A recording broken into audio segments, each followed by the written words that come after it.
नमस्कार, स्वागत है आपका सरोकार में। मैं हूं अमृता राय। एक देश एक टैक्स के नारे के साथ जीएसटी लागू करने पर अब देश में आम सहमति बन चुकी है। एक बृहद आम राय के साथ लोकसभा में इससे संबंधित 4 बिल पास हो चुके हैं। माना जा रहा है कि एक ऐसी कर प्रणाली जिसका इंतजार पूरे देश को था, लंबी राजनीतिक प्रक्रिया के बाद वास्तविक होने जा रही है। लेकिन कुछ क्षेत्र ऐसे हैं जिसमें बेहतरी की गुंजाइश की उम्मीद अभी की जा रही है और आम राय नहीं बन पाई है। जैसे 1 जुलाई से जीएसटी लागू करने को लेकर व्यापारियों की तैयारी, एंटी प्रॉफिटियरिंग क्लॉज को लेकर उद्योग जगत की आपत्ति, व्यापारियों के मंथली रिटर्न फाइल करने की मजबूरी और इस आधार पर उनकी रेटिंग और संसद की मंजूरी के बगैर सरकार का ईजीएसटी रेट में बदलाव का प्रावधान। ये वो मुद्दे हैं जिन पर और स्पष्टता की मांग बार बार उठाई जा रही है। तो आज सरोकार में बहस करेंगे कि कैसे जीएसटी को और सरल और ग्राह्य बनाया जा सकता है।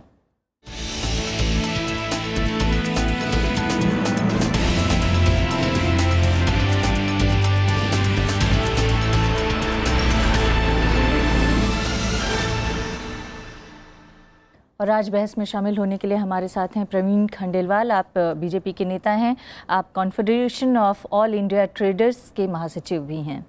हमारे साथ हैं पूर्व वित्त सचिव सीएम वासुदेव। हमारे साथ हैं पिनाकी चक्रवर्ती, आप प्रोफेसर हैं national institute of public finance and policy में। हमारे साथ हैं वाईजी परांदे, आप वरिष्ठ सलाहकार हैं डिलॉयट में और इसके अलावा आप सीबीईसी और कर सुधार आयोग के सदस्य भी रह चुके हैं। इसके अलावा हमारे साथ हैं हिंदी आउटलुक पत्रिका के संपादक हरवीर सिंह और हमारे साथ हैं दिल्ली की युवा जनता। हमें उम्मीद है कि अब तक जो जीएसटी में बातें कही गई हैं उसको लेकर अगर कुछ संशय होगा तो ज़रूर आप इस संशय को आप लोगों के ज़रिए हम दूर कर सकेंगे और जनता तक पहुंचा सकेंगे और इसके ज़रिए हमारे युवा नौजवान भी अवेयर हो सकेंगे। लेकिन अपनी चर्चा में आगे बढ़ें उससे पहले देखते हैं हमारी एक खास report.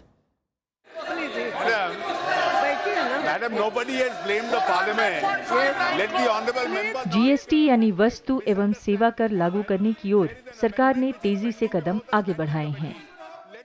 GST Council is India's first federal institution where sovereignty of the center and the states in relation to indirect taxes has been pooled together in a federal institution. Lok Sabha ने जीएसटी से जुड़े 4 विधेयकों को पास कर दिया। प्रदेश विधानसभाओं से राज्य जीएसटी से संबंधित विधेयक के पारित होने अभी बाकी हैं। उसके बाद नए कानूनों को लागू करने के लिए नए नियम तय होंगे। इसके साथ ही जीएसटी की वैधानिक व्यवस्था तैयार हो जाएगी। There is no free flow of goods and services in the country. Now the object of the GST when it was conceived was, can we have one tax and each assessee has only one interface with one assessing officer. सरकार को उम्मीद है कि GST लागू होने से राजस्व वसूली में उछाल आएगा। साथ ही जीडीपी में 2% तक की सालाना वृद्धि होगी। उद्योग और कारोबार जगत को आशा है कि ये नई परोक्ष कर व्यवस्था पहले की तुलना में अधिक सरल होगी। आम उपभोक्ता इससे चीजें सस्ती होने की अपेक्षा कर रहे हैं। क्या ये सारी उम्मीदें पूरी होंगी? कुछ हलकों में शिकायत सरकार की कथित जल्दबाजी को लेकर है। केंद्र ने अलग अलग 10 वर्किंग ग्रुप बनाए हैं जिन्हें उद्योग संघों, पेशेवर कर्मियों और मंत्रालयों से विचार विमर्श करके अपने सुझाव देने के लिए कहा गया है। एक राय है कि इन कार्यदलों को पर्याप्त समय नहीं दिया गया। फिर जीएसटी संबंधी कानूनों पर अमल के नियम तय होने में समय लगेगा। आशंका है कि टैक्स लागू करने वाले विभागों और कारोबारियों को नए नियमों के अध्ययन, उन्हें समझने और उन पर अमल की तैयारी करने के लिए बहुत कम वक्त मिलेगा। अनुमान है कि लगभग 70% छोटे कारोबारियों ने अपने कारोबार का कंप्यूटरीकरण नहीं किया है। अंदेशा है कि व्यापारी पूरी तैयारी नहीं कर पाए तो जीएसटी को लागू करना कठिन हो जाएगा। व्यापारी समुदाय में जीएसटी के मुनाफाखोरी विरोधी प्रावधान को लेकर चिंताएं हैं। बड़ी कंपनियों को फिक्र है कि कहीं कर्मचारी कल्याण संबंधी उनकी सेवाएं कर के दायरे में न आ जाएं। कुछ देशों में जीएसटी लागू करने के बाद आरंभिक दिनों में काफी उथल-पुथल हुई थी। क्या भारत सरकार ने उससे वाजिब सबक लिया है? संसद में बहस के दौरान एक मुद्दा संसदीय संप्रभुता के ह्रास का भी उठा। क्या टैक्स संबंधी संसद के अधिकार अब जीएसटी काउंसिल के पास चले जाएंगे? अगर ऐसा हुआ तो आखिर इसमें ऐतराज की बात ही क्या है? जीएसटी लागू होने के साथ देश बेशक एक नए दौर में प्रवेश करेगा, लेकिन इन सवालों पर स्पष्टता आवश्यक है ताकि जीएसटी का रास्ता अधिक सुगम हो सके। मैं वासुदेव साहब आपसे अपनी चर्चा की शुरुआत करना चाहती हूँ। सरकार की तरफ से एक बयान आया कि जब टैक्स के ऊपर टैक्स खत्म हो जाएगा और जो करों का बोझ था आम आदमी के ऊपर वो जीएसटी के आने से ख़त्म हो जाएगा तो उनको राहत मिलेगी और कम कर देना पड़ेगा। क्या आप उम्मीद करते हैं कि जीएसटी के इस रूप में आने से वाकई लोगों को राहत मिलेगी तमाम करों के बोझ से?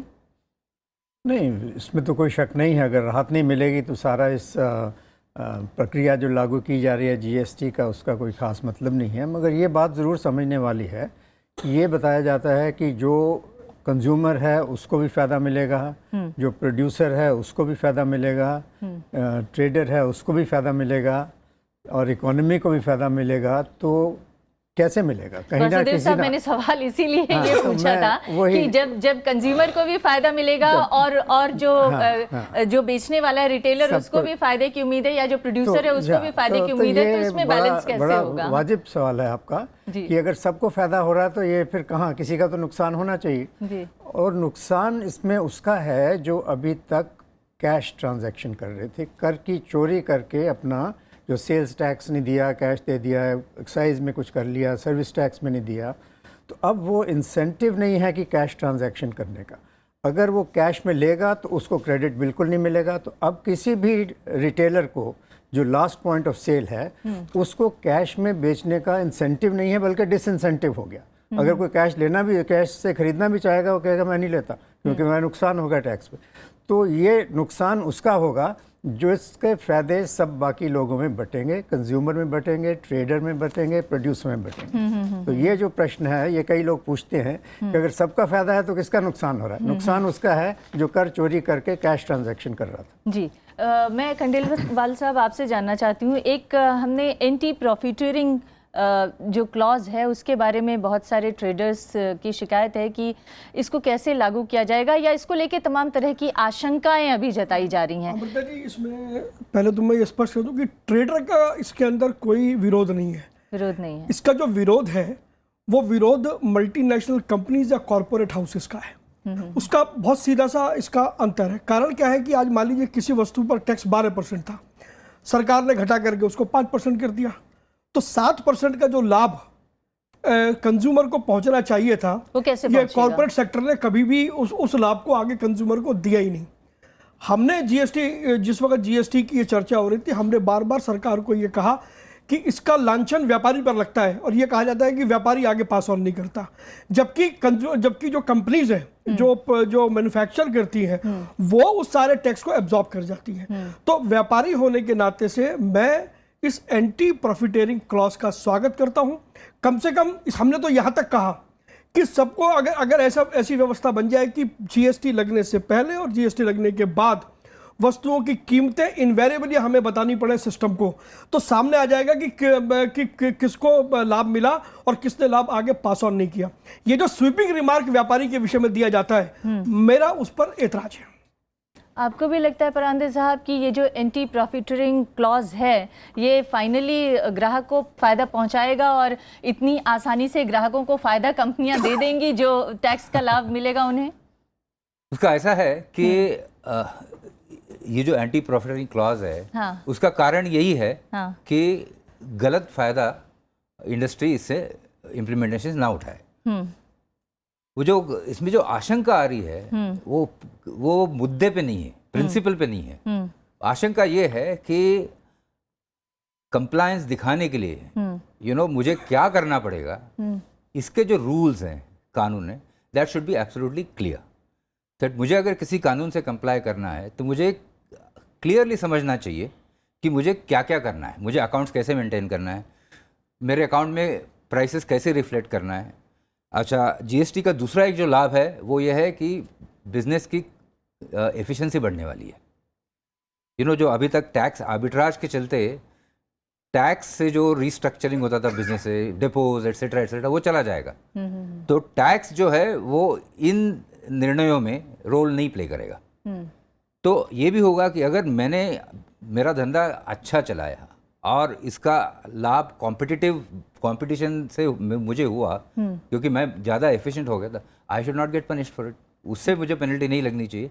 तो इंडस्ट्री का कंसर्न यही है कि ये जो एंटी प्रॉफिटिंग क्लॉज है उस पर कानून पूरी क्लैरिटी रखें। मतलब आप ये कह रहे हैं कि जिस दिन क्लैरिटी हो जाएगी उस दिन कॉर्पोरेट्स फायदा देना शुरू कर देंगे उपभोक्ताओं को, लेकिन अभी क्लैरिटी नहीं है, इसलिए हो सकता है एक ही और चीज मैं कहूँगा, अभी तक वो नहीं देते थे। एक चीज और है उसमें, ये आशंका क्यों उठती है कि अगर हमारा प्रशासन अगर करों का हम देखें तो उसमें इतने विवाद चलते हैं, you know, hundreds of cases, हजारों केसेस कोर्ट्स में गई हुई है। तो ये अगर डिस्प्यूट्स इतने फिर से इसी पे बढ़ गए तो किसी के फायदे की बात नहीं है वो। तो इसमें क्लैरिटी रहनी चाहिए। तो सबसे इम्पोर्टेंट ये है कि जिसको अंग्रेजी में टैक्स पेयर एजुकेशन कहते हैं ना, बिकॉज ये बाकी देशों में भी हुआ है। अब मैं 2 इसके एग्जांपल्स दे सकता हूँ। मलेशिया में इन्होंने किया था, उसमें जो मैंने पढ़ा कम से कम वो होने के बाद 6-7 हज़ार एक्शंस हुई। ऑस्ट्रेलिया ने जब किया 2000 में तो उन्होंने ज़्यादा एम्फेसिस टैक्स पेयर एजुकेशन पे दिया और पूरे उनके इम्प्लीमेंटेशन में 6 या 8 केसेस ऑफ लिटिगेशन हुए। तो कहने का मतलब यही है कि अगर प्रोएक्टिवली इंडस्ट्री और सरकार साथ में काम करें और इसका जो फ़ायदा ड्यू है कंज्यूमर को, इंडस्ट्री वो एक्सेप्ट करे उसकी जो जवाबदारी है उस पर, तो इसमें कोई आपत्ति हो नहीं सकती। लेकिन फिलहाल कुछ आशंकाएं हैं। जी, आप कुछ कहना चाहते हैं? मैं ये कहना चाह रहा था कि ये एंटी प्रॉफिटियरिंग क्लॉज बहुत मुनासिब चीज़ नहीं है। ये पहले जैसे हमारे देश में MRTP होता था, मोनोपोलीज रिस्ट्रिक्टेड ट्रेड प्रैक्टिस का एक्ट, तो ये एंटी प्रॉफिटियरिंग क्लॉज जो फ्री मार्केट इकोनॉमी हम बनाना चाह रहे हैं उसमें एक ये बड़ा अड़चन है।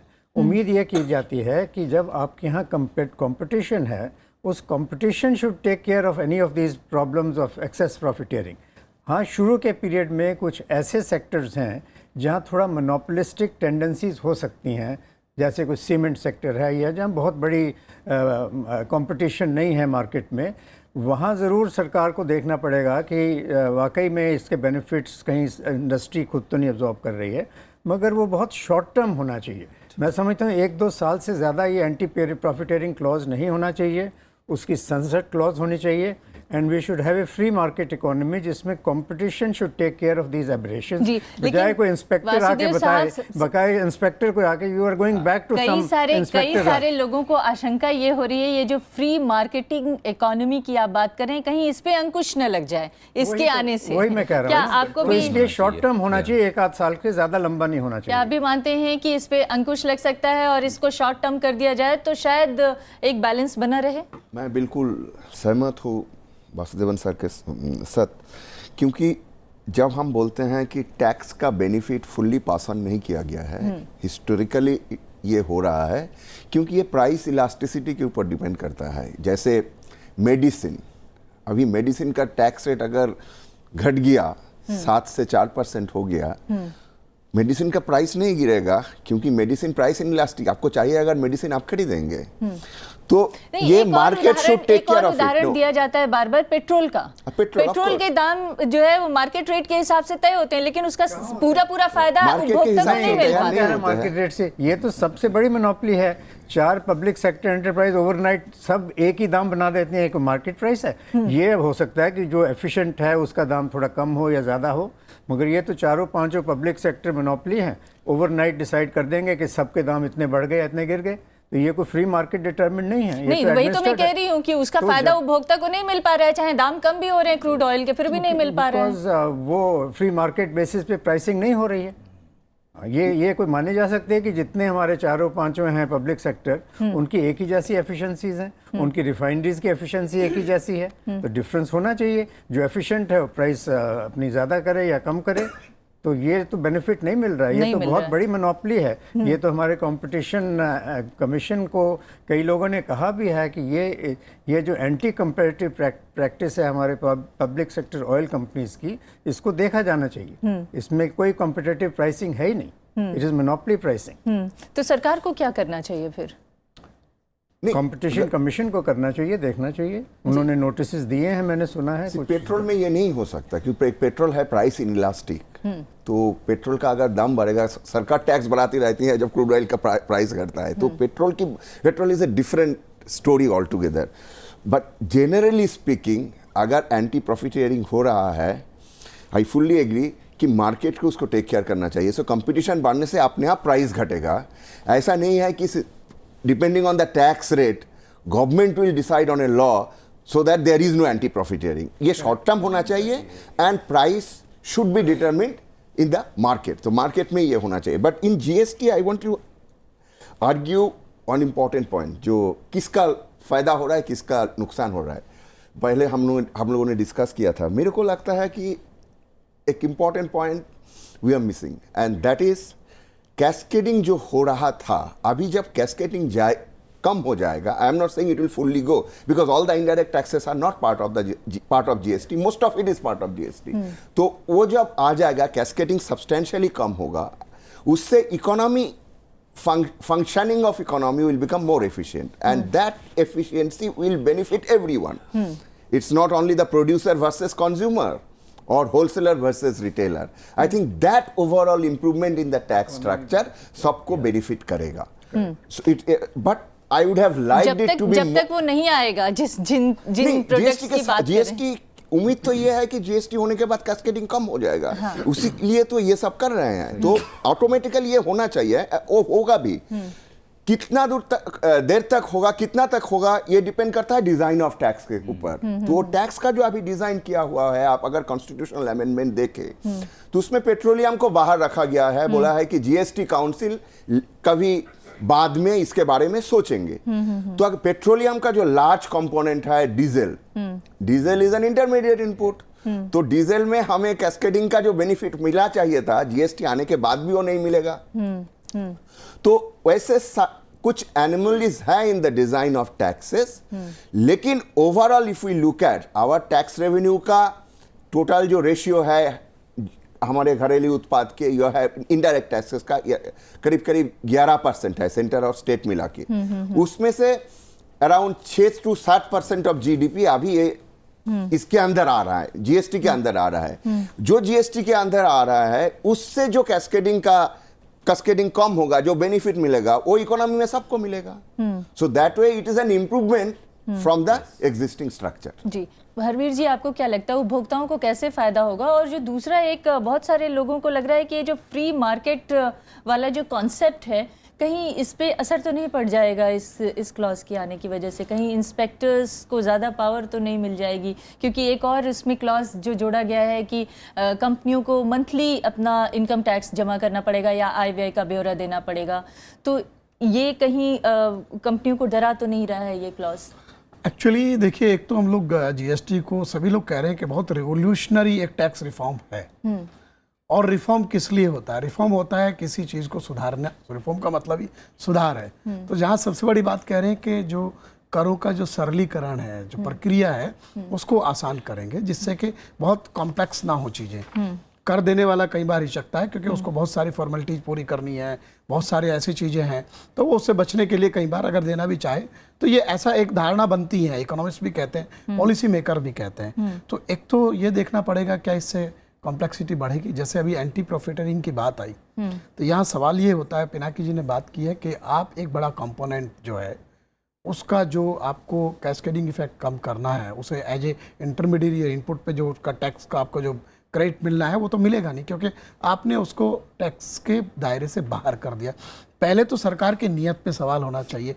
जब आप पूरे देश में करों का एक बड़ा सुधार लेकर के आना चाह रहे हैं तो आप पेट्रोलियम को बाहर क्यों रखना चाहते हैं? हरवीर जी देखिए, हम पेट्रोलियम पे इसलिए नहीं आज बात करना चाहते क्योंकि एक आम सहमति बन चुकी है कि अभी फिलहाल उसको बाहर रखना है। लेकिन मैं ये जानना चाहती हूँ, जिस पर आम सहमति है, जिन तमाम चीजों को इस कर के दायरे में लाया जा रहा है, उसमें जो उपभोक्ताओं को फायदा मिलने वाला है वो किस रूप में मिलेगा? और दूसरा, जो कंपनियां अभी आशंकित हैं कि अगर एंटी प्रॉफिटरिंग लॉ आ जाएगा तो कहीं इंस्पेक्टर राज ना आ जाए, कहीं उनके ऊपर टैक्स अधिकारियों का दबाव न बढ़ जाए और हर समय उन्हें बचत और आय का ब्यौरा न देना पड़े, इससे जूझने का क्या रास्ता होगा? देखिए, जो शुरुआती प्रावधानों की जो बात हो रही है, जो दिख रहा है जब आपके पास कंपटीशन कमीशन है वो क्या करेगा? अगर आपको एंटी प्रॉफिटरिंग के लिए आपको क्लॉज चाहिए, दूसरे आपके पास जैसे फार्मा की बात आई थी, आपके पास एनपीपीए है, तो या तो उसको भी आप खत्म कर देंगे। तो सवाल है कि इसकी जरूरत क्यों पड़ रही है? और ये तो बड़ा नोशनल है ना, आप कैसे तय करेंगे कि जो प्रॉफिट जो आपने पहले, तो अभी आपके रेट्स ही तय नहीं है। सबसे बड़ी कंट्रोवर्सी जब रेट तय होंगे उसके बाद होगा। तो अभी जो कहा जा रहा है कंज्यूमर को बहुत फायदा होगा। दूसरे इसमें आप इतने सारी चीजों जो अभी तक टैक्स के बाहर है, सर्विस टैक्स के नाम पर जो सब शामिल होने वाली हैं, तो मेरा तो मानना है कि कंज्यूमर के ऊपर बोझ पड़ना तय है। अगर आप उसका नेट इफेक्ट देखेंगे, ये कंज्यूमर के लिए बोझ लेकर के आने वाला टैक्स है।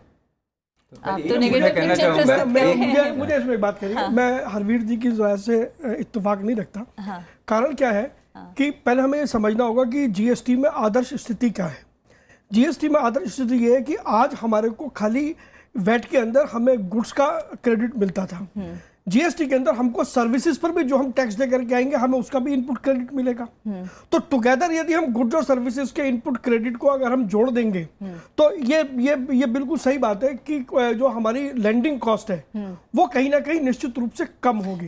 लेकिन ये बताइए कि छोटे छोटे व्यापारी जो अभी जिनका पूरी तरह से कंप्यूटरीकरण नहीं हुआ है, वो हर महीने टैक्स देने के लिए और अपनी आय व्यय का ब्यौरा देने के लिए तैयार हैं? ये निश्चित रूप से ये जीएसटी का एक बहुत बड़ा चैलेंज है। क्योंकि आज भी देश में 70% छोटे व्यापारियों के पास में अभी कंप्यूटर की सुविधा नहीं है। हमने सरकार से कहा है कि सरकार ऐसा मैकेनिज्म डेवलप करे कि जब तक ये 70% व्यापारी कंप्यूटर से को लाए, तब तक कोई ऐसा मैकेनिज्म हो जैसा हमने बंगाल के अंदर सजेस्ट किया था कि ई कियोस्क बन जाए, जहां पर आदमी जाकर, क्योंकि जीएसटी पूरा टेक्नोलॉजी बेस्ड सिस्टम है, तो उसमें टेक्नोलॉजी काम करेगी, आदमी काम नहीं करेगा।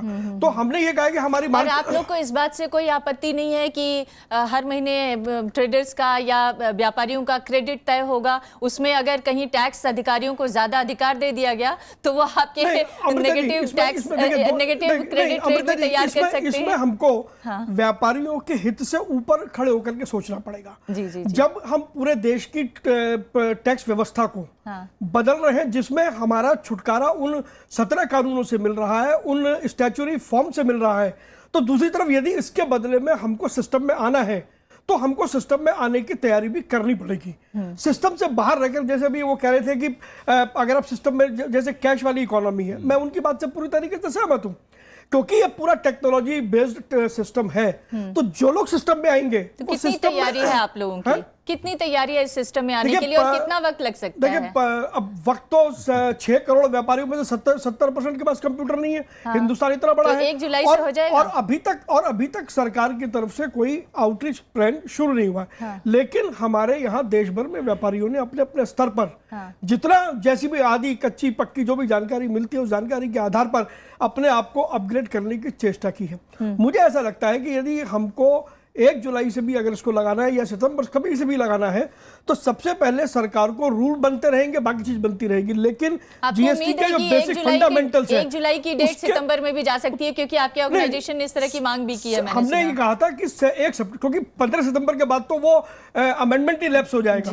तो हमने तो ये कहा था कि थोड़ा समय मिल जाए। लेकिन यदि सरकार ये समझती है कि नहीं, हमको 1 जुलाई से लगाना है, तो भी देश भर में फैली जो हमारे व्यापारिक संगठन है, उनके साथ तुरंत सरकार को बातचीत करके ऐसा सिस्टम इवॉल्व करना चाहिए जिसमें विन विन सिचुएशन सबके लिए हो। जी, मैं आपसे जानना चाहती हूँ, जो मैंने क्रेडिट रेटिंग की बात की इनसे, उस क्रेडिट रेटिंग को लेकर भी बड़ी तरह की आशंकाएं हैं कि हर महीने आपको टैक्स, अपने आय व्यय का ब्यौरा देना है, आपको टैक्स चुकाना है, और अगर आपने थोड़ा सा भी उसमें कोई लापरवाही की तो आपकी क्रेडिट घट जाएगी। तो इस तरह की व्यवस्था से क्या व्यापारी खुश हैं? अच्छा, नहीं, व्यापारी शायद सारे खुश ना हो, बट हमको एक चीज़ ध्यान में रखनी चाहिए कि ये जो पूरा जीएसटी का डिज़ाइन है, उसका सबसे बड़ा ड्राइविंग प्रिंसिपल क्या है? वो प्रिंसिपल ये है कि हम एक ऐसी, जिसको अंग्रेजी में इकोसिस्टम बोलते हैं ना, ऐसी इकोसिस्टम बनाएं जिसमें कंप्लाई ना करने का किसी को ऑप्शन ही ना हो, गुंजाइश ही ना हो। तो 2-3 चीजें हैं इसमें। एक तो व्यापारियों पे कंप्लायंस का बर्डन बढ़ने वाला है, क्योंकि अभी तक खाली वो रिटर्न में बिजनेस का समरी डालते थे, अपलोड करते थे, अभी हर एक ट्रांजैक्शन को रिपोर्ट करना है जी। तो सरकार के साइड से उनको क्या कॉम्पेंसेशन मिल रहा है, तो उनको ये मिलना चाहिए कि ज़्यादा, एक तो they should get customer focus service, what is called administration का क्वालिटी इंप्रूव होना चाहिए। मैं अगर मेरे बिजनेस की सारी इंफॉर्मेशन सरकार से शेयर कर रहा हूँ तो सरकार मुझे कुछ मान देना चाहिए कि अगर आदमी कंप्लायंट है तो इसकी मदद कैसे करो। तो इसीलिए तो सरकार कह रही है कि हम आपको क्रेडिट रेट देंगे। तो इसलिए बोल रहा हूँ, नहीं तो इसलिए वो क्रेडिट रेटिंग की ये है कि अगर मैं सपोजिंग खंडेलवाल के साहब के समान मैं अगर किसी वेंडर को चूज कर रहा हूँ तो क्रेडिट रेटिंग अगर सही से हो तो मैं ये भी देखूंगा भाई ये क्या 5 स्टार है कि नहीं। 5 स्टार का मतलब क्या होगा कि ये सारे कानून बराबर उसका पालन कर रहा है, फॉलो करता है, इसके रिटर्न में कोई गलतियां नहीं है, क्योंकि उसने गलती की तो मेरा क्रेडिट अफेक्ट हो रहा है। तो ऑटोमेटिकली इससे आप एक इंसेंटिव बना रहे हैं सिस्टम में कि हर एक अपना अपना कंप्लायंस बढ़ाए और उसको मेंटेन करे। तो ये बहुत अच्छी चीज़ है वो कर रहे हैं। एक ही चीज़ ऐड करूंगा, वो ये है कि इसमें से ना डिस्क्रिशन में निकाल देना चाहिए। मतलब किस बेसिस पे आप 5 स्टार देंगे, किस बेसिस पे 4 स्टार देंगे, वो क्राइटेरिया ओपन होने चाहिए। और किसी ने अगर सवाल पूछा कि इसको 5 क्यों मिला, इसके 4 क्यों मिला, वो प्रशासन उसको सेटिस्फाई करना चाहिए। लेकिन इस पूरे सिस्टम में अमृता जी जो एक तकलीफ ये है कि जो नॉन कंप्लाइंट है उस पर एक्शन नहीं होगा, जो टैक्स कंप्लाइंट है उस पर एक्शन होगा। मान लीजिए मैंने हरवीर जी से सामान लिया, अगर हरवीर, और मैं उनको टैक्स दे करके आ रहा हूँ, अगर हरवीर जी ने वो टैक्स जमा नहीं कराया तो हरवीर जी नॉन कंप्लाइंट है, इनका कुछ नहीं बिगड़ेगा, जीएसटी के अंदर मुझको इनपुट क्रेडिट नहीं मिलेगा। तो मैं टैक्स कंप्लाइंट हूं, मैंने उनको पैसा दिया, मैं उनको टैक्स दे करके आया, गलती उनकी है, उनकी गलती की सजा मुझे भुगतनी पड़ेगी। और यदि मेरी रिटर्न इनवैलिड हो गई, जो कि स्वाभाविक रूप से हो ही जाएगी, तो मुझसे जिससे सामान लिया वो भी इनवैलिड हो जाएगा। हमने सरकार को कहा है कि इनपुट क्रेडिट को आप पेमेंट से लिंक मत करो। अगर जो जिससे मैंने माल खरीदा, अगर वो आपके सिस्टम पर अपलोड कर देता है कि यस मैंने इसको माल बेचा, तो अब वो पेमेंट देता है नहीं देता। अगर वो नहीं देता तो सरकार उसके लिए अपना मैकेनिज्म बनाए और उससे पेमेंट ले। मैं जो पहले टैक्स दे चुका हूं, आप मुझको अगर पेनलाइज करेंगे तो कहीं ना कहीं व्यापारियों के मन में लगेगा कि टैक्स, जो आपने बात कही थी कंप्लायंस की, टैक्स कंप्लाइंट होने के बावजूद भी यदि मुझे पेनल्टी देनी पड़ेगी तो फिर लोग सिस्टम से भागना शुरू करेंगे। ये बिल्कुल सही कह रहे हैं। तो कहीं ना कहीं हम चाहते हैं कि इसको पेमेंट से लिंकेज ना तो आप चाहते हैं करके कि इनवॉइस इसमें सुधार हो, इसको इनवॉइस से यदि हम जोड़ देंगे, अगर एडमिटेड लायबिलिटी हो गई तो सरकार की जिम्मेदारी है कि सरकार जिसकी लायबिलिटी है उसको पकड़े, मुझे दंडित ना करे ना। लेकिन जीएसटी के अंदर ये जो प्रावधान है ये कहीं ना कहीं काउंटर प्रोडक्टिव होगा। एक ही चीज कहना चाहूंगा इस पे, बिल्कुल सही कह रहे हैं। इसमें अगर ये प्रिंसिपल के हिसाब से देखेंगे ये एकदम गलत है। इसमें क्या हो रहा है कि एडमिनिस्ट्रेशन जो अपना रिस्क है वो टैक्स पेयर पे डाल रहा है। ये एकदम गलत चीज है, इनकी कहना एकदम सही है। बट एक ही चीज ये है कि जो आपका सप्लायर है वो टैक्स भरे के बजाय विदाउट पेइंग दैट टैक्स वो अपना रिटर्न अपलोड नहीं कर पाएगा।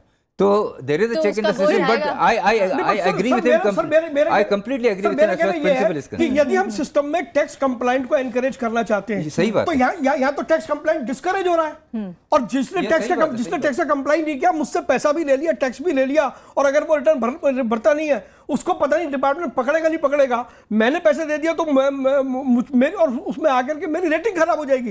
एक हिसाब से सरकार अपनी रिस्पॉन्सिबिलिटी टैक्स पे डाल रही है। तो टैक्स अधिकारियों की जिम्मेदारी को मैं समझता हूँ अपनी जगह सही है, बट काफ़ी हद तक मैं समझता हूँ अनफाउंडेड होगा। क्योंकि देखिए, अगर आपको किसी ने इंटरमीडिएरी से आपने सामान खरीदा तो उसने भी पीछे टैक्स दे रखा है। अगर वो आपको पेमेंट करके अपने जीएसटी नेटवर्क पे अपना इनवॉइस नहीं डालेगा, उसको पिछले वाला क्रेडिट ही नहीं मिलेगा, तो उसका कितना नुकसान होगा। तो सिस्टम में बहुत बड़ा इंसेंटिव है। लास्ट पॉइंट ऑफ सेल में अगर कोई ट्रेडर है, जैसे आप कह रहे हैं छोटा ट्रेडर्स हैं, कंप्यूटर्स नहीं है, ये नहीं है, उनके ऊपर इंसेंटिव है कि आप वो लगाओ। नहीं लगाओगे तो जो मार्जिनल, जो लास्ट पॉइंट ऑफ सेल का 20% या 12% टैक्स है वो कलेक्ट करना पड़ेगा। अगर आप कंप्लाइंट हो जाओगे तो आपको क्रेडिट मिल जाएगा, तो रेट कम हो जाएगा। तो बहुत इंसेंटिव्स है इसमें कंप्लायंस करने में। दूसरा उसमें ये पॉइंट ये है कि ये जो कह रहे हैं कि रिटर्न्स फाइल करनी है, जो रिटर्न्स फाइल करनी है वो सिस्टम से ऑटोमेटिकली जनरेट होगी, क्योंकि हर चीज़ स्टैंडर्डाइज्ड है। इनवॉइस भी हर स्टेज का स्टैंडर्डाइज है। किसी को आपने एक दफ़ा सिस्टम का पार्ट बन गए और आपने जो जो ट्रांजैक्शंस किए हैं उस सिस्टम के थ्रू, वो रिटर्न मंथली क्या डेली अपने आप जनरेट होते चले जाएंगे, आपको कोई मेहनत करनी नहीं है उसमें। मतलब उसके लिए आपको खुद नहीं कुछ कुछ नहीं करना, वो system is going to generate the returns. सबसे बड़ा रोल उसका नहीं, रहेगा। लेकिन मंथली क्रेडिट तो कम ज्यादा होता रहेगा ना, रहेगा, वो सिस्टम में आता जाएगा और रिटर्न भी बनती जाएगी। जो आपका चार्टर जो रिटर्न फाइल करता है चार्ट, उसको कुछ नहीं करना है। वेंडर जो फाइल करेगा ना वो आपके अकाउंट में आ जाएगा, आप जो फाइल करेंगे आपके कस्टमर के पास। मैनुअल है ही नहीं, there is no manual interface. लेकिन सबसे बड़ी बात और ये है कि इंसेंटिव लोगों को बहुत है to comply and become part of the system. जो नहीं होगा उसको क्रेडिट नहीं मिलेगा। जो पास्ट कैस्केडिंग टैक्सेस हुए हैं तो अपने आप उसका कंपटीशन में वो पीछे पड़ेगा, तो उसको बहुत बड़ा इंसेंटिव है to become part of the system. मुझे लगता है कि इसमें और ज्यादा थोड़ा जागरूक करने की भी जरूरत है, ट्रेडर्स को, व्यापारियों को, कंपनियों को, कॉर्पोरेट्स को। सिस्टम इज ऑटोमेटिक जनरेटेड है। बड़ा सवाल ये है कि अभी तक तो सरकार कह रही है कि हमने तैयारियां कर ली हैं, मगर जब तक रेट फाइनल नहीं होंगे, जब तक सॉफ्टवेयर डेवलप नहीं होगा, तब तक कंपनियां कैसे सब डेवलप्ड हैं, सिर्फ रेट फाइनल होना बाकी नहीं। लेकिन कंपनियों को भी तो अपने सॉफ्टवेयर डेवलप करने होंगे, अपने सिस्टम डेवलप करने होंगे, ताकि वो उसके हिसाब से अपनी तैयारी कर सकें। ये सब में कितना वक्त लगेगा, एक तो ये बड़ा इश्यू है ही, लेकिन उसके अलावा एक और बड़ा इश्यू है जिसको लेकर तमाम पॉलिटिकल पार्टी सवाल उठा रही हैं कि संसद की भूमिका, उसकी अखंडता को चुनौती मिल रही है, क्योंकि सरकार ने कुछ ऐसी व्यवस्था की है जिसमें टैक्स रेट में बदलाव का अधिकार सरकार के पास आ गया है, या सरकार अपनी तरफ से चाहे तो 20% के टैक्स रेट में खुद ब खुद बदलाव कर सकती है, उसके लिए संसद में जाने की ज़रूरत नहीं है। तो इसको लेकर जो चुनौतियां हैं उस पर हम बात करेंगे। एक ब्रेक के लिए रुकते हैं, ब्रेक के बाद लौटेंगे।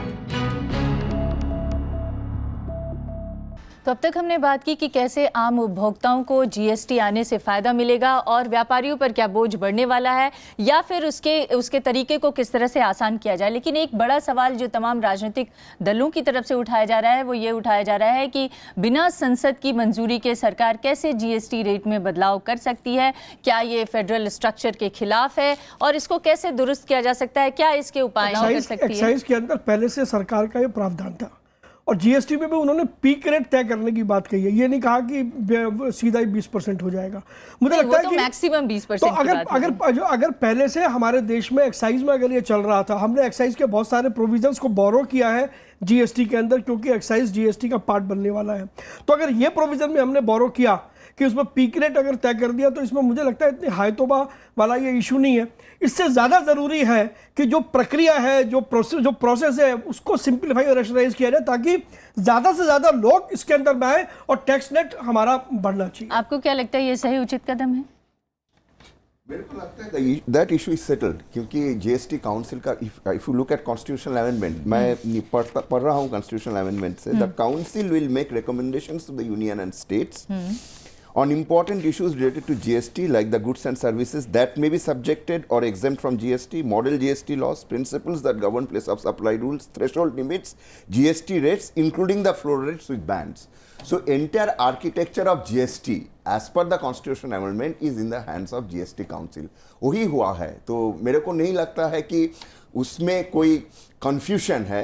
लेकिन फिर राजनेताओं की तरफ से इस तरह के सवाल क्यों उठाए जा रहे हैं? बार बार ये क्यों कहा जा रहा है कि संसद की मंजूरी के बिना सरकार ये अपने संसद की मंजूरी तो कॉन्स्टिट्यूशन अमेंडमेंट के जरिए हो गई, मगर अगर प्रैक्टिकली भी देखा जाए, क्योंकि इसमें आपने स्टेट लेवीज, सेल्स टैक्स वगैरह मर्ज किए हैं विद एक्साइज एंड पूरा गुड्स एंड सर्विस टैक्स बना के, तो जो स्टेट के टैक्सेस थे वो स्टेट लेजिस्लेचर्स पास करती थी और सेंट्रल के जो टैक्सेस थे वो सेंट्रल पार्लियामेंट करती। अगर आप वही व्यवस्था रखें कि पार्लियामेंट और स्टेट लेजिस्लेचर रेट करेंगे तो वो फिर कॉमन रेट बन ही नहीं सकता।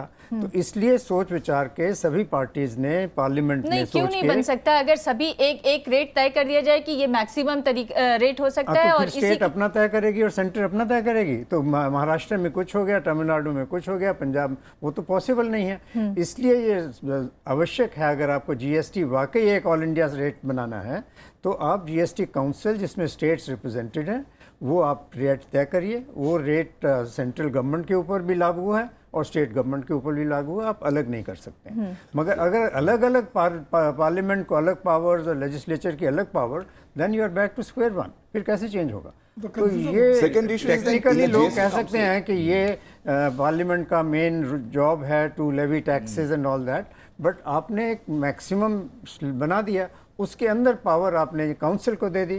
Council is represented by the centre and the states, और उसमें यूनानिमिटी होना ज़रूरी है। तो वो जो रेट तय करेगी, that is binding on centre and the states both. This is also part of the law. So इसको इम्प्लीमेंट करने का और कोई तरीका हो नहीं सकता, अदरवाइज तो you are back to square one. तो इसमें आपने एक चीज़ ध्यान में रखनी चाहिए कि ये पूरा जो डिज़ाइन है जीएसटी का, वही डिज़ाइन कॉन्स्टिट्यूशनल अमेंडमेंट में रिफ्लेक्टेड है।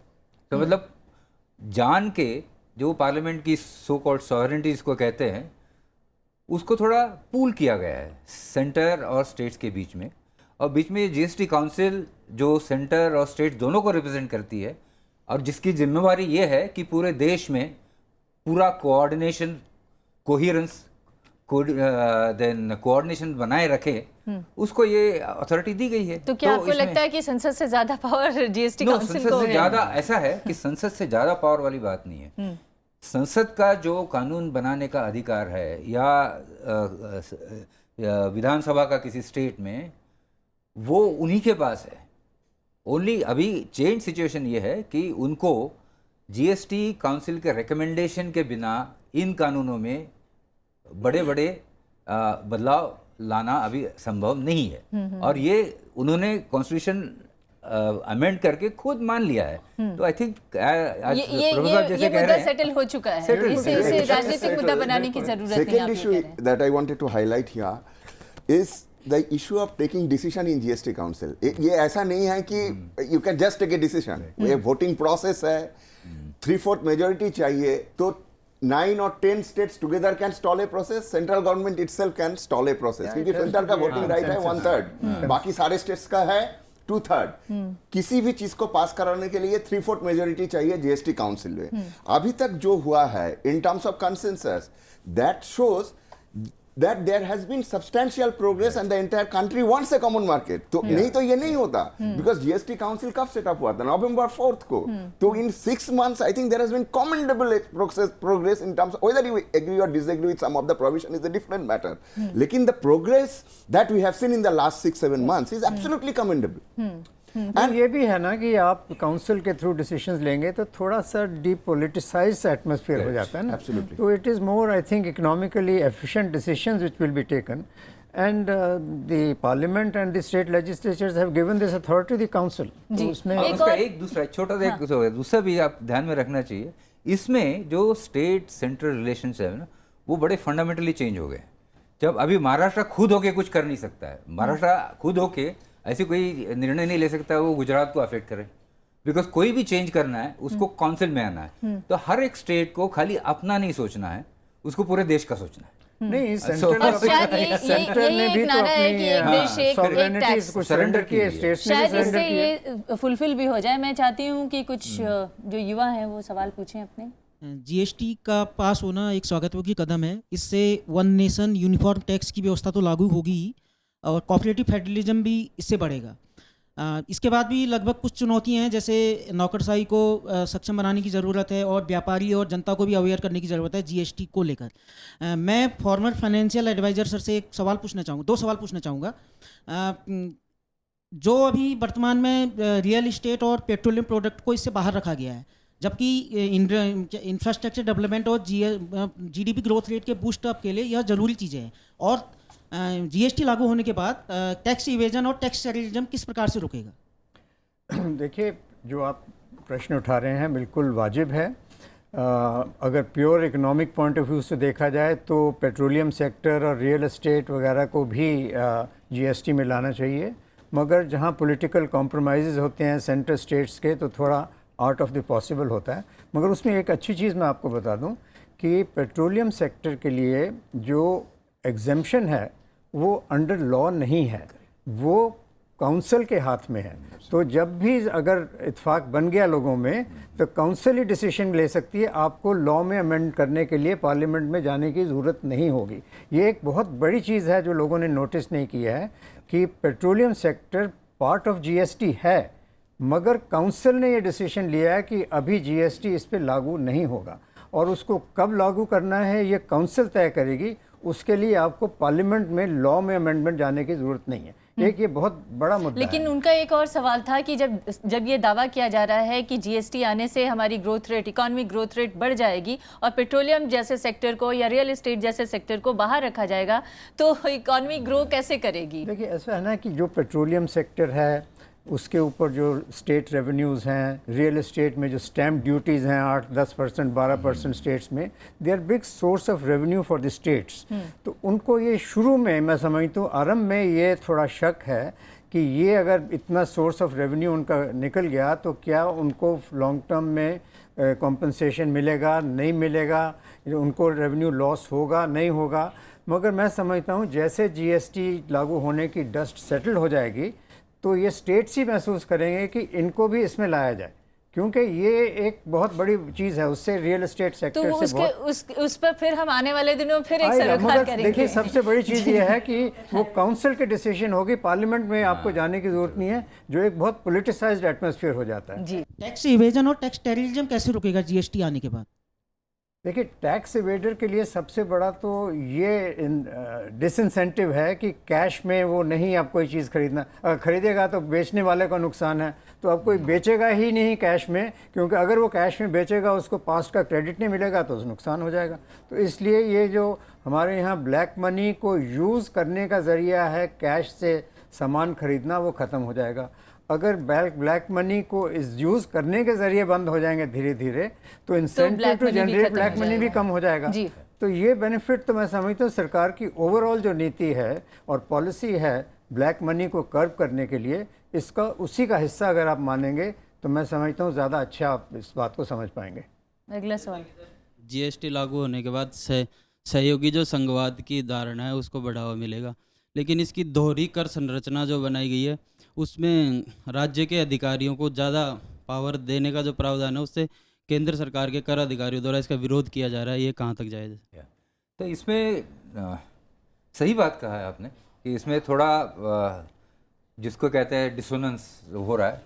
मेरे ख्याल से अगर सही मायने में वन नेशन वन टैक्स बनाना है तो हमको आगे चल के एक पूरा एक एडमिनिस्ट्रेशन बनाना पड़ेगा। जैसे आपके पास ऑल इंडिया सर्विसेज का ऑलरेडी मॉडल है, तो ऐसा कुछ सोचना पड़ेगा सरकार, दोनों को, सरकार मतलब जो राज्य सरकार और केंद्रीय सरकार दोनों को मिलके इस पे ऐसा करना पड़ेगा। आगे सही अगर प्रशासन चलाना है तो मेरे ख्याल से वही एक सही कदम होगा। जी, तो मतलब अभी सुधार की कई सारी गुंजाइशें हैं जो आने वाले दिनों में हो सकता है चर्चाओं के दौरान और अनुभवों के जरिए इसको दुरुस्त किया जा सके। अगली सवाल की तरफ।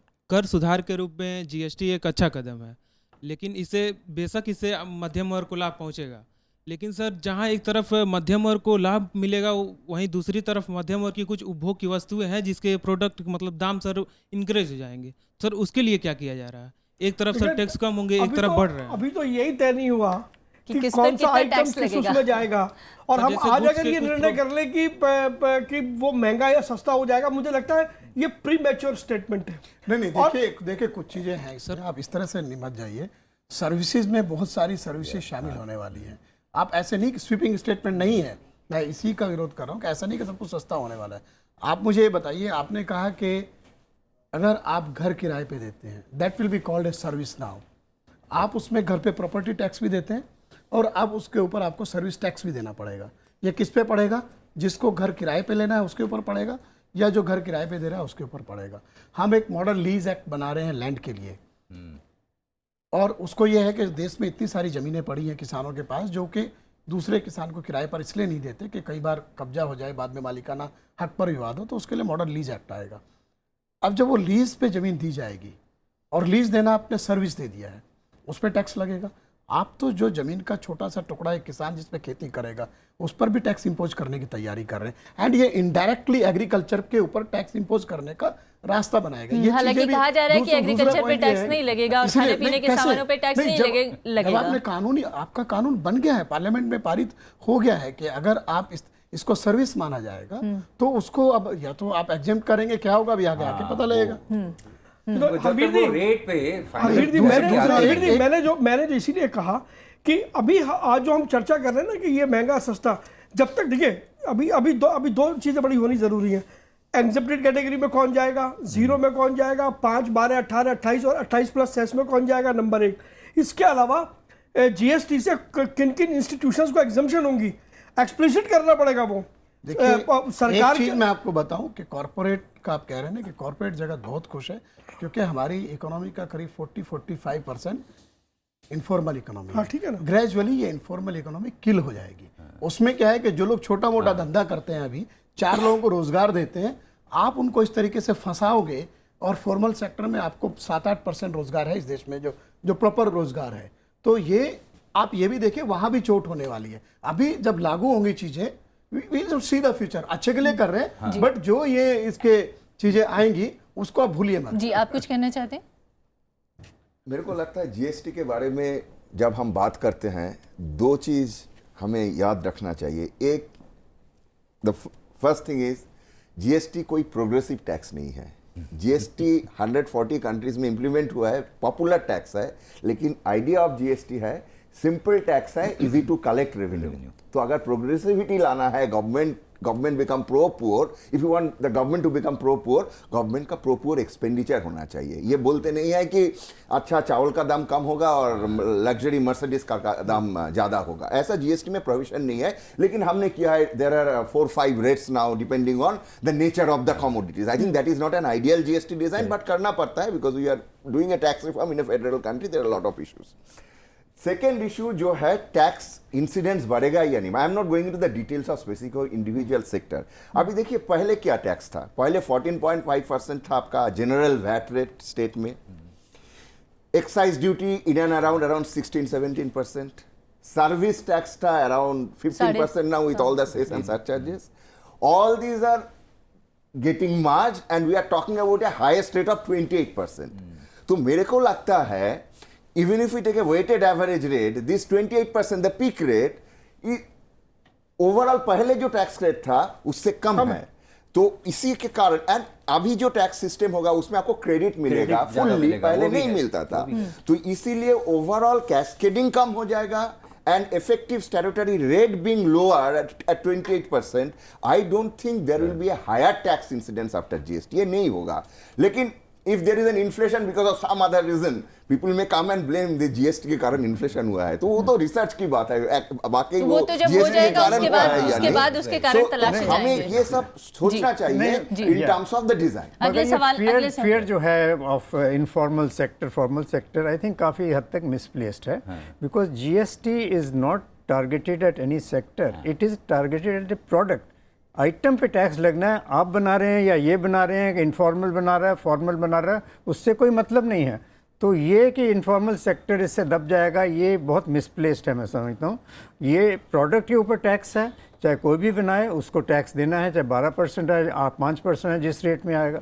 तो इनफॉर्मल सेक्टर का इसमें कोई मकसद नहीं है, कोई कनेक्शन नहीं है, इनफॉर्मल फॉर्मल का कोई कनेक्शन ही नहीं। जो बात हरवीर जी कह रहे थे, एक बात तो हमको मानना पड़ेगी कि इनफॉर्मल सेक्टर और फॉर्मल सेक्टर के बीच में जो गैप है, उस गैप और उसके बाद उसमें ये जीएसटी को हम उसको फिट कर रहे हैं।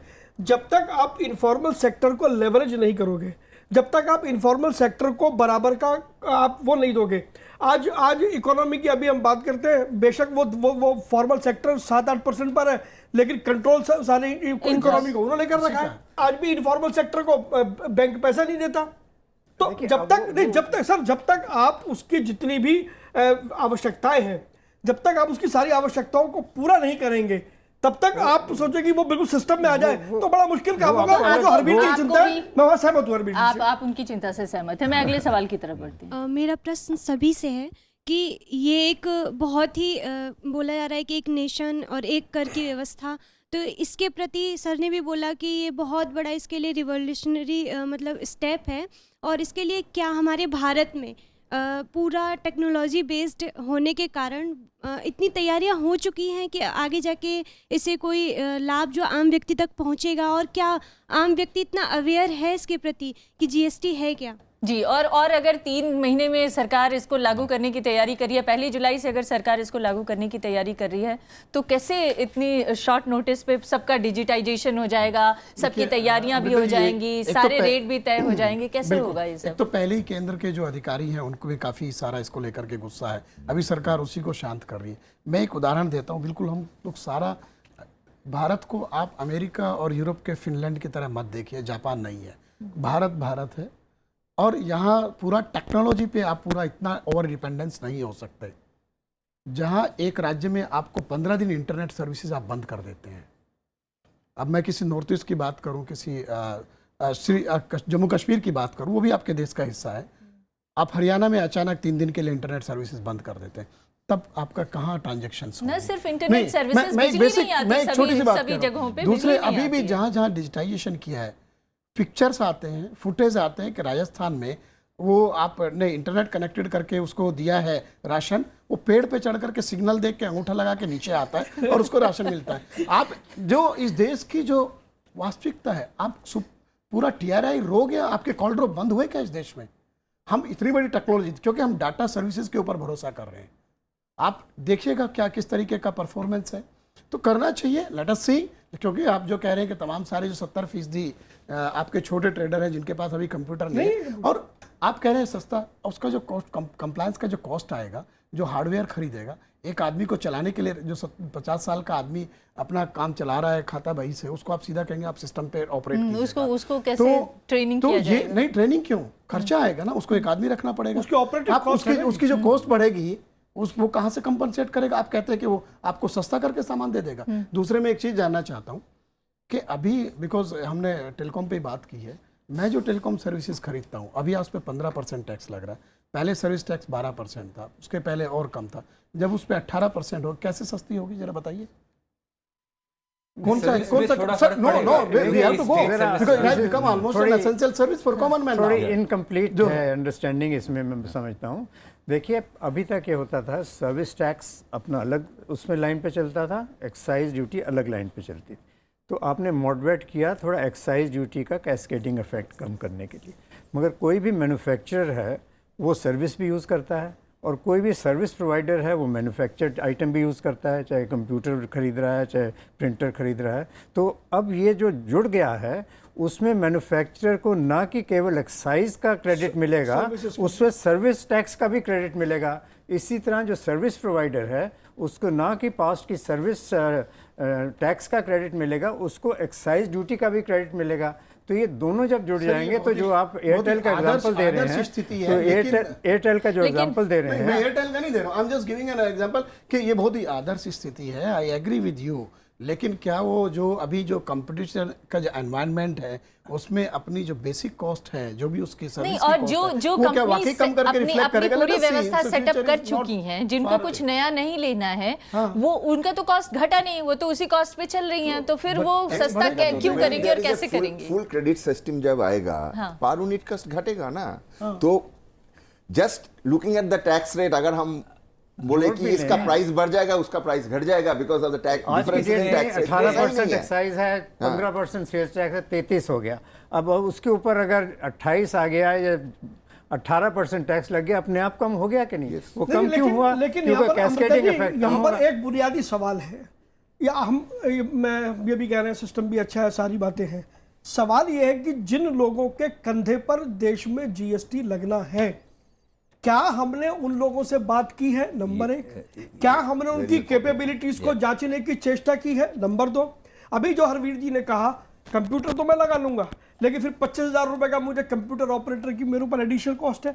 क्या सरकार ने कोई ऐसी योजना बनाई कि उसको सब्सिडाइज किया जाए फॉर 1 ईयर और 2 ईयर? देखिए, आप लोग चाहते हैं कि ऐसी कोई सब्सिडी मिलनी चाहिए छोटे उद्योग? मेरा मानना है GST निश्चित रूप से देश में आना चाहिए, हम उसका स्वागत करते हैं, टेक्नोलॉजी का भी स्वागत करते हैं, टेक्नोलॉजी से भाग भी नहीं रहे हैं। लेकिन सवाल ये है कि जो 6 करोड़ व्यापारी हैं जिनको आपने सिस्टम का हिस्सा बनाना है, उनके साथ जब तक आप आगे चल करके बात नहीं करेंगे, उनकी बात को समझेंगे नहीं, सिस्टम का बेसिक फंडामेंटल क्या है। आज देश के गांव में, छोटे शहरों में लोगों को नहीं पता कि जीएसटी क्या है और क्या नहीं है। जी, तो हमें जागरूकता अभियान भी चलाने की जरूरत है, लोगों को भी अवेयर करना है, आप जैसे लोगों को भी अवेयर करना है और सिस्टम को भी दुरुस्त करने की जरूरत है। एक आखिरी सवाल मैं लेना चाहती हूँ। तो मेरा नाम हर्ष कुमार है और मैं एक स्टूडेंट हूँ। तो मेरा सवाल एजुकेशन से रिलेटेड है कि क्या जीएसटी आने के बाद एजुकेशन सेक्टर पर कोई डायरेक्ट इफेक्ट पड़ने वाला है? क्या हमारी जेब हल्की होने वाली है या पैसे बचने वाले हैं? और दूसरा सवाल, ऐसे दौर में हम जी रहे हैं जहां मतलब खुद खाना खाएं ना खाएं मगर फ़ोन में डाटा होना चाहिए, फ़ोन में बैलेंस होना चाहिए। तो क्या कितनी बड़ी डिबेट कर लें हम, बात घूम फिर कर वहीं आ जाती है कि भाई क्या सस्ता होगा क्या महंगा होगा। एक आम आदमी को नहीं पता जीएसटी में कितना परसेंट बढ़ रहा है, कितना परसेंट घट रहा है। तो मुझे ये बता दीजिए कि टेलीकॉम सेक्टर के ऊपर क्या इफेक्ट पड़ेगा, हमारा जो डाटा जो है, क्योंकि मैं सिर्फ सिंपल बात कर रहा हूँ, वो बढ़ेगा या घटेगा? अभी तक तो काम चल रहा था। खाना पीना हो या ना हो, मोबाइल में डेटा होना चाहिए। अब ये बताइए ये कैसे होगा उनको, और कब से इसका फायदा मिलना शुरू हो जाएगा? आप लोग के पास अगर इसका जवाब हो तो जरूर बताइए। जायज सवाल है। ओवरऑल टैक्स अगर कम हो जाएगा, आपका डेटा का प्राइस भी कम हो जाएंगे, तो ज्यादा मूवी देख पाओगे। तो दूसरा, मैं इन्फ्लेशन के बारे में एक बात कहना चाहता हूँ। आप देखिए हमारे यहाँ VAT, as his question was also related to price, ये था वैट का जो एक्सपीरियंस हमारा था 2005 में। 2005 में हमने जब वैट इंट्रोड्यूस किया था, उसका भी एप्रीहेंशन था कि प्राइस बहुत ज्यादा बढ़ जाएगा, 12.5% रेट बहुत ज़्यादा है स्टेट कमोडिटीज़ के लिए। सारे 200 से ऊपर कमोडिटीज टैक्स एट 12.5%। लेकिन उस समय का अगर देखा जाए, we had one of the lowest level of inflation post VAT. ये अलग है कि 2008-9 में ग्लोबल फाइनेंशियल क्राइसिस हो गया, क्रूड का दाम बढ़ गया, we had macro economy came into serious imbalance. तो इसीलिए इंडिविजुअल कमोडिटीज को पिकअप करके and then tagging tax rate and asking and saying that there has been there is a likelihood of increase in prices, I think that's not probably correct at the moment.